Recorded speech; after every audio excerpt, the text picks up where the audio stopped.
আপনি যদি এখনো পর্যন্ত এসসি অথবা এসটি অথবা ওবিসি সার্টিফিকেট না বানিয়ে থাকেন, তাহলে দেখে নিন আজকের ভিডিওটি আপনি কিভাবে নতুন করে এসসি এসটি অথবা ওবিসি সার্টিফিকেট তৈরি করবেন। এবং আপনাদের বংশের মধ্যে যদি কারো এসসি এসটি ওবিসি সার্টিফিকেট না থাকে, তাহলে কোন কোন নথিগুলো আমাদের জমা করতে হবে আবেদন ফর্মের সঙ্গে। আর আমাদের বংশের মধ্যে কারো যদি এসসি অথবা এসটি অথবা ওবিসি সার্টিফিকেট থাকে, তাহলে আমাদের কোন কোন নথিগুলো আবেদনপত্রের সঙ্গে জমা করতে হবে। চলুন দেখে নিচ্ছি step by step apply process, পাশাপাশি আমাদের কোন কোন নথিগুলোর দরকার রয়েছে। আর আপনি যদি এখনও পর্যন্ত ভিডিওতে লাইক না করে থাকেন, অবশ্যই লাইক করে দেবেন। পাশাপাশি চ্যানেল সাবস্ক্রাইব করে পাশের বেল ক্লিক করে নোটিফিকেশন অন রাখবেন পরবর্তী ভিডিও সবার আগে পাওয়ার জন্য। এবং আপনি যদি ভিডিওটি ফেসবুক পেজে দেখে থাকেন, অবশ্যই ফেসবুক পেজটিকে ফলো করবেন আর অবশ্যই ভিডিওটি প্রত্যেকে শেয়ার করে জানিয়ে দেবেন। তো এই যে অনলাইন অ্যাপ্লাইয়ের লিঙ্কটি আমি আপনাদের ভিডিওর কমেন্টে এবং ডিসক্রিপশন বক্সে দিয়েছি, তো সেখানে ক্লিক করলে আপনি সরাসরি কাস্ট সার্টিফিকেট অফিসিয়াল পোর্টালে আসতে পারবেন। চলুন প্রথমত দেখে নিচ্ছি অ্যাপ্লাই প্রসেস, তারপর দেখে নিচ্ছি আবেদন ফর্মের সঙ্গে আমাদের কোন কোন নথিগুলো জমা করতে হবে। এসসি এসটি ওবিসি সার্টিফিকেট অনলাইনে অ্যাপ্লাই করার জন্য আপনাদের কিন্তু এই পোর্টালে আসতে হবে। লিঙ্কটি আমি আপনাদের ভিডিওর কমেন্টে এবং ডিসক্রিপশন বক্সে দিয়েছি, তো সেখানে ক্লিক করলে আপনি সরাসরি এই পোর্টালে আসতে পারবেন। তারপর দেখতেই পাচ্ছেন এসসি এসটি নামে একটি অপশান রয়েছে, এখানে ক্লিক করে আপনি অ্যাপ্লাই ফর এসসি এসটি এখানে ক্লিক করতে পারেন, অথবা আপনি ওবিসি দেখতেই পাচ্ছেন এখানে ক্লিক করার পরও অ্যাপ্লাই ফর ওবিসি এখানে ক্লিক করতে পারেন। আর আপনি যদি ওবিসি অপশানে ক্লিক করেন তাহলে এই পেজটি চলে আসবে, এখান থেকে আপনি নো সিলেক্ট করবেন, তাহলে আপনাদের সামনে আবেদন ফর্মটি ওপেন হবে। এরপর দেখতেই পাচ্ছেন স্টেট চলে আসবে, তারপর আপনি আপনার জেলার নাম কী রয়েছে এখান থেকে আপনি আপনার জেলার নাম যা হয়ে থাকে তা সিলেক্ট করে নেবেন। তারপর হচ্ছে কিন্তু সাব ডিভিশন, তো এখান থেকে আপনার সাব ডিভিশন কী রয়েছে তো লিস্ট পেয়ে যাবেন, লিস্ট থেকে আপনি আপনার সাব ডিভিশন যা হয়ে থাকে তা খুঁজে নেবেন। তারপর হচ্ছে কিন্তু পৌরসভা অথবা ব্লক, তো আপনি ব্লক এরিয়ার নাকি পৌরসভা, তাই এখান থেকে আপনি আপনার অ্যাকর্ডিং যা হয়ে থাকে তা সিলেক্ট করবেন। তারপর হচ্ছে জিপি বা ওয়ার্ড, তো আপনার জিপি বা ওয়ার্ড কী রয়েছে এখান থেকে তা আপনি সিলেক্ট করে নেবেন। আর অনেকের কিন্তু জিপি বা ওয়ার্ড শো হচ্ছে না, তার জন্য আপনি অবশ্যই নিকটবর্তী বিডিও অফিস এবং এসডি অফিসে গিয়ে এই যে আপনার সমস্যা সেটি জানাবেন। এরপর আপনি এসসি নাকি এসটি নাকি ওবিসি কোন সার্টিফিকেট আপনার দরকার সেটি সিলেক্ট করবেন। যদি এসসি হয়ে থাকে এসসি সিলেক্ট করবেন, তারপর এখান থেকে আপনি আপনার কাস্ট কী রয়েছে তা উল্লেখ করে দেবেন। যদি এসটি হয়ে থাকে এসটি সিলেক্ট করবেন, তারপর এখান থেকে আপনি আপনার কাস্ট কী রয়েছে তা উল্লেখ করে দেবেন। তারপর যদি আপনার ওবিসি হয়ে থাকে ওবিসি সিলেক্ট করবেন। ওবিসির মধ্যে কিন্তু দুটো ভাগ রয়েছে, ওবিসি এ এবং বি, তো এখান থেকে আপনার যা ক্যাটাগরি হয়ে থাকে তা আপনি উল্লেখ করবেন। তারপর এখান থেকে আপনার কাস্ট কী রয়েছে তা উল্লেখ করে দেবেন, অথবা সার্চ করবেন, আপনার সামনে কিন্তু চলে আসবে। এরপর এখান থেকে আপনি সিলেক্ট করে নেবেন। তারপর দেখতেই পাচ্ছেন নাম, তো এখান থেকে আপনি আপনার নাম কী রয়েছে তা বসিয়ে দেবেন। তো আপনি মোবাইল ফোন, কম্পিউটার, ল্যাপটপ যে কোনো ডিভাইসে অ্যাপ্লাই করতে পারবেন, তো আপনি আপনার সম্পূর্ণ নাম বসিয়ে দেবেন। তারপর ফাদার নেম কী রয়েছে তা উল্লেখ করে দেবেন। তারপর আপনি মোবাইল নাম্বার বসিয়ে দেবেন, যদিও স্টার মার্ক নেই, যদি মোবাইল নাম্বার না বসান তবু ফর্মটি আপনাদের সাবমিট হবে। মোবাইল নাম্বার বসলে কী সুবিধা রয়েছে, আপনাদের যদি কোনো রকম ডকুমেন্টসে ভুল থাকে কিংবা কোনো কিছু চাওয়া হয় অতিরিক্ত, তখন এসডি অফিস অথবা বিডিও অফিস থেকে আপনাদের কিন্তু এই নাম্বার যোগাযোগ করবেন, তাই অবশ্যই আপনি মোবাইল নাম্বার বসিয়ে দেবেন। যদি ইমেল আইডি থাকে সেটিও আপনি বসিয়ে দেবেন। এই মোবাইল নাম্বার ইমেল আইডি আপনাদের কিন্তু সার্টিফিকেটের লিঙ্ক হয়ে যাবে, তা নিয়ে আপনার কোনো সমস্যা নেই। তারপর দেখতেই পাচ্ছেন যে কোনো একটি ডকুমেন্টস নাম্বার উল্লেখ করতে হবে, হয় আপনি ভোটার কার্ড নাম্বার বসাতে পারেন অথবা আধার কার্ড নাম্বার বসাতে পারেন। আর আপনাদের যদি রেশন কার্ড থাকে তো রেশন কার্ডের ক্যাটাগরি কী রয়েছে এখানে জেনারেল নাকি এওয়াই নাকি এসপিডাব্লিউএস নাকি আর কেউ ওয়ান ইত্যাদি যা হয়ে থাকে সেটি সিলেক্ট করে রেশন কার্ড নাম্বারটি আপনি বসিয়ে দেবেন। তারপরে এখানে আপনি আপনার ডেট অফ বার্থ কী রয়েছে ডকুমেন্টসে দেখে দেখে দিন মাস এর উল্লেখ করে দেবেন। তারপর প্লেস অফ বার্থ, কোথায় আপনার জন্ম হয়েছে, জন্মের স্থান, তো অবশ্যই আমাদের ওয়েস্ট বেঙ্গল পশ্চিমবঙ্গে হয়েছে তাই আমরা ওয়েস্ট বেঙ্গল সিলেক্ট করলাম। এরপর কোন ডিস্ট্রিক্টে আপনার জন্ম হয়েছে তা উল্লেখ করে দেবেন। এরপর কোন থানার অন্তর্গত সেই ডিস্ট্রিক্টটি এবং সেই জায়গায় আপনার জন্ম হয়েছে, তো থানার নাম বসিয়ে দেবেন। এরপর ভিলেজ বা টাউন উল্লেখ করে দেবেন যে জায়গায় আপনার জন্ম হয়েছে। তারপর নিচের জন্য address, present address of last 6 month, তো আপনি সর্বশেষ 6 মাস ধরে, এই যে লাস্ট 6 মাস ধরে আপনি কোথায় বসবাস করছেন, বর্তমান ঠিকানা কী রয়েছে, কে আপনাদের কেয়ার করছে তা কিন্তু উল্লেখ করতে হবে। যদি কোনো মহিলার বিয়ে হয়ে থাকে তো অবশ্যই এখানে স্বামীর নাম উল্লেখ করে দেবে, কিন্তু প্রথমে এই যে আপনি এখানে দেখতেই পাচ্ছেন ফাদার নেম, এখানে আপনাদের কিন্তু বাবার নাম উল্লেখ করতে হবে। এখানে আপনি যদি স্বামীর নাম উল্লেখ করেন কোনো সমস্যা নেই, তো যে আপনাদের কেয়ার করছে লাস্ট 6 মাস ধরে, আর আমাদের ক্ষেত্রে আমরা আমাদের বাবার নাম যে রয়েছে তা বসিয়ে দিচ্ছি। যাদের বিয়ে হয়েছে তারা এখানে স্বামীর নাম উল্লেখ করে দেবে। এবং নতুন যে অ্যাড্রেস বিয়ে হওয়ার পর স্বামীর বাড়ির ঠিকানা, এই যে প্রেজেন্ট অ্যাড্রেস যেহেতু বর্তমান ঠিকানা তার এখন স্বামীর বাড়ির ঠিকানা নেই, তো এখানে তিনি স্বামীর বাড়ির অ্যাড্রেস এবং স্বামীর নাম বসিয়ে দেবেন। আর আমাদের ক্ষেত্রে আমরা আমাদের বাবার নাম বসিয়ে দেবো। এর বর্তমানে আমরা কোথায় বসবাস করছি, সেই স্টেট, ডিস্ট্রিক্ট, এরপর পুলিশ স্টেশন, জিপি বা ওয়ার্ড, ভিলেজ, তারপর পোস্ট অফিস, পিনকোড কত রয়েছে তা বসিয়ে দেবো। যদি আপনার প্রেজেন্ট অ্যাড্রেস এবং পার্মানেন্ট অ্যাড্রেস একই হয়ে থাকে, এই যে বক্স, এই বক্সে আপনি টিকমার্ক করে দেবেন, অটোমেটিক নিচের ঘরগুলো ফিল আপ হয়ে যাবে। আর আপনার যদি স্থায়ী ঠিকানা, পার্মানেন্ট অ্যাড্রেস আলাদা হয়ে থাকে, নো করার পর আপনি উল্লেখ করে দেবেন আমাদের একই রয়েছে প্রেজেন্ট অ্যাড্রেস, পার্মানেন্ট অ্যাড্রেস, বর্তমান ঠিকানা এবং স্থায়ী ঠিকানা, তাই এটা আমরা ইয়েস করে দিলাম। তারপর নিচে আপনি চলে আসবেন, এই সমস্ত আমরা ফিল আপ করতে হবে না। তারপর এখান থেকে রিলিজিয়ান, তো আপনার ধর্ম কী রয়েছে, তো এখান থেকে আপনি আপনার সমস্ত ধর্ম পেয়ে যাবেন, যা হয়ে থাকে সেটি আপনি সিলেক্ট করবেন। তারপর রয়েছে জেন্ডার, তো এখান থেকে আপনি আপনার লিঙ্গ কী রয়েছে, মেল নাকি ফিমেল, নাকি ট্রান্সজেন্ডার অথবা আদার্স, যা হয়ে থাকে তা উল্লেখ করবেন।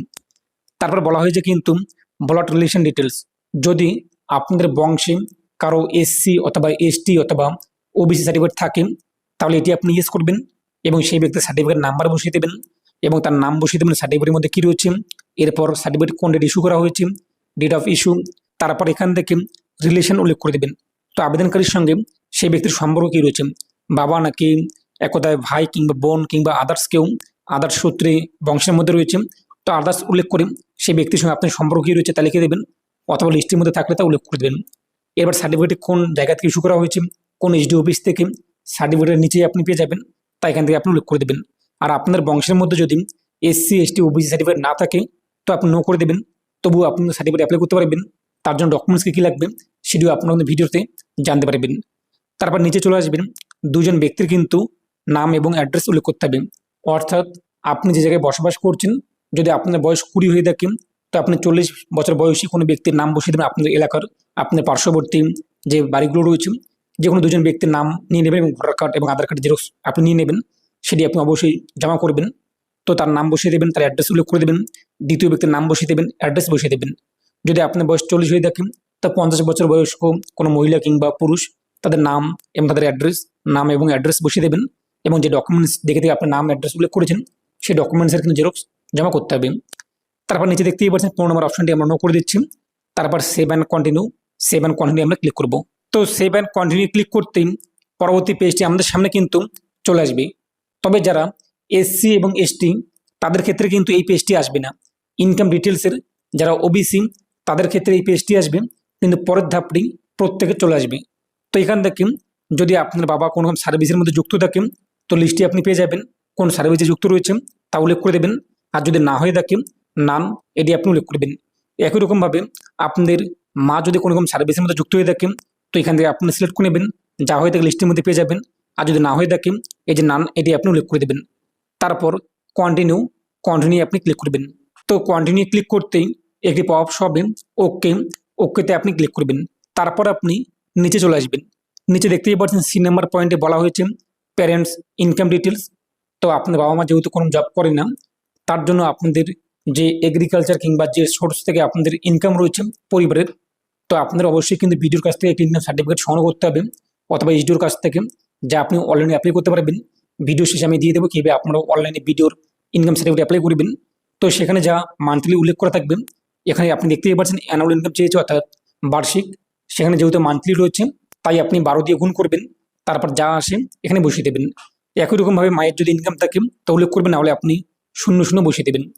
তারপর save and continue for OBC, এই সেভ অ্যান্ড কন্টিনিউ ফর ওবিসিতে আপনি ক্লিক করবেন। পরবর্তী পেজটি কিন্তু চলে আসবে। এই যে পেজটি, এটি কিন্তু প্রত্যেকের চলে আসবে, এসসি এসটি ওবিসি প্রত্যেকের কিন্তু এই পেজটি চলে আসবে। যারা এসসি এসটি, এই যে মাঝখানে যে ইনকাম ডিটেলস এটা আসবে না, সরাসরি এই পেজটি চলে আসবে। এরপর এখানে আপনি আপনার ফটো বসিয়ে দেবেন 150 কেবির মধ্যে, কালার ফটো, পাসপোর্ট সাইজের। তারপর দেখতেই পাচ্ছেন যদি আপনার বংশের মধ্যে কারো এসসি এসটি ওবিসি সার্টিফিকেট থাকে, অবশ্যই আপনাদের কিন্তু বংশ তালিকা তৈরি করতে হবে। তার জন্য আপনি এখান থেকে ব্লাড রিলেশন চার্ট, এটি আপনি সিলেক্ট করবেন। তারপরে যে দেখতেই পাচ্ছেন বয়সের প্রমাণ, আপনি বয়সের প্রমাণপত্র স্বরূপ কোন ডকুমেন্টস দিতে চান, অসংখ্য ডকুমেন্টস রয়েছে, যা রয়েছে আপনি সেটি সিলেক্ট করবেন।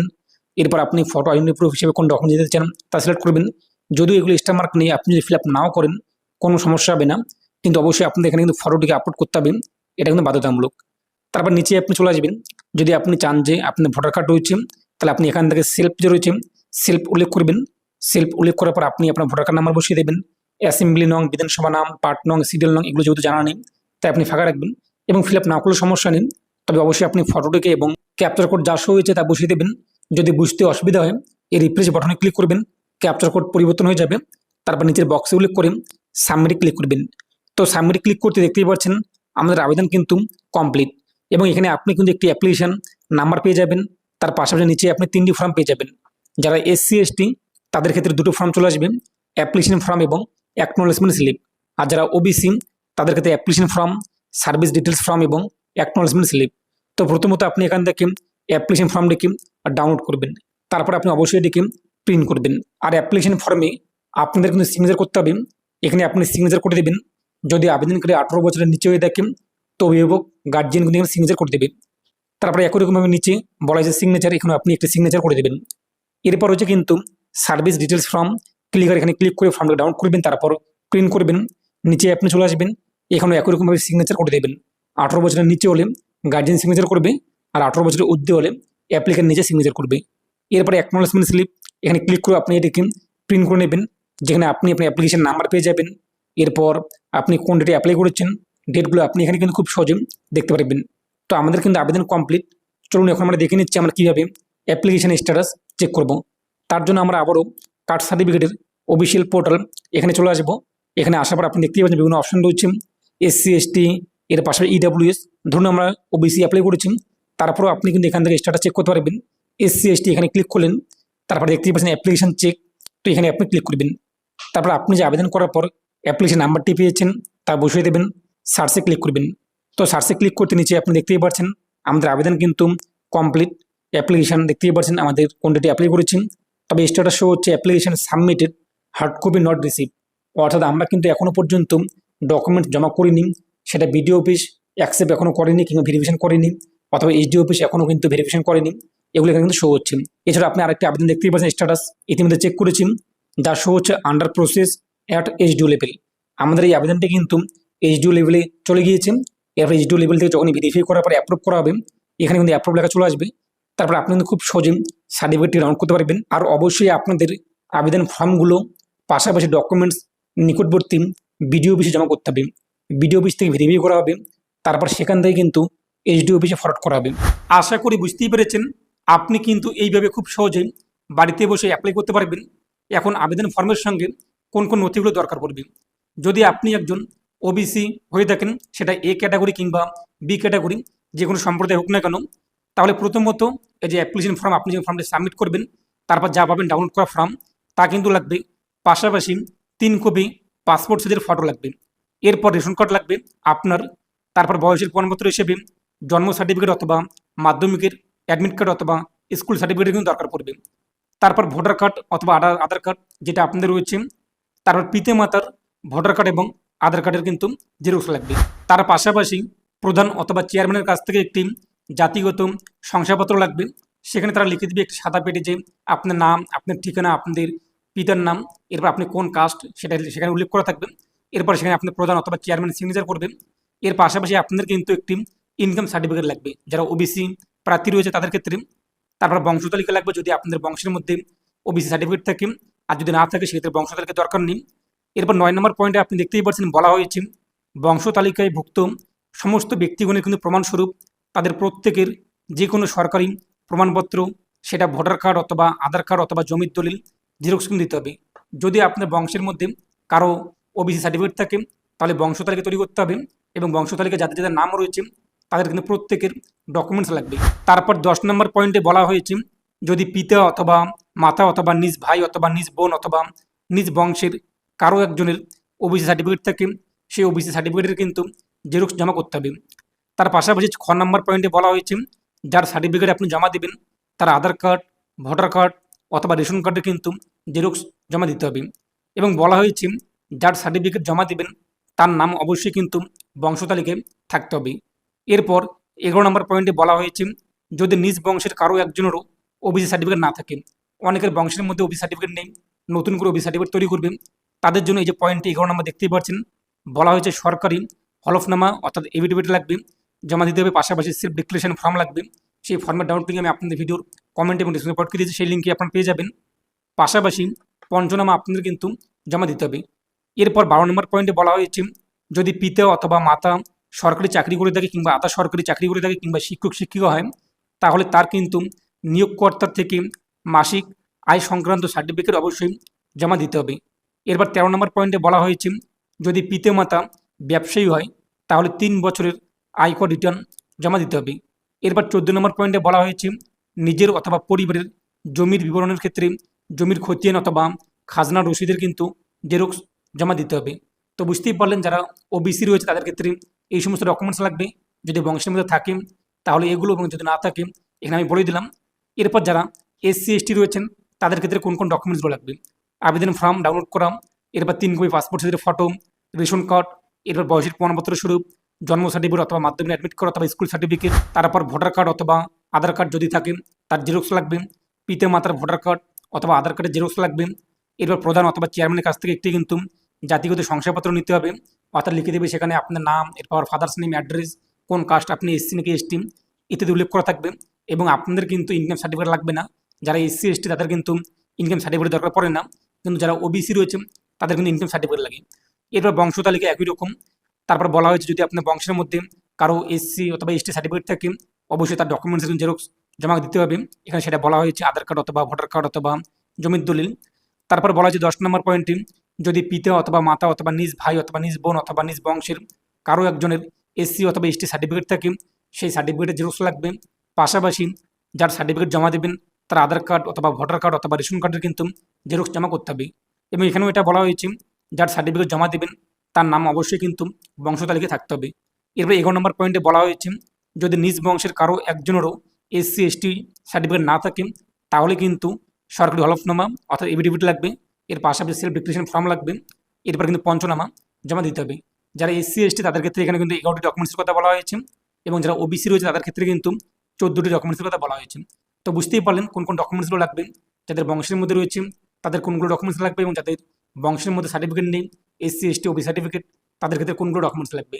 তো এই নিয়ে আপনার মতামত কমেন্টে পেশ করবেন, এবং অবশ্যই ভিডিওটি প্রত্যেকে শেয়ার করে জানিয়ে দেবেন।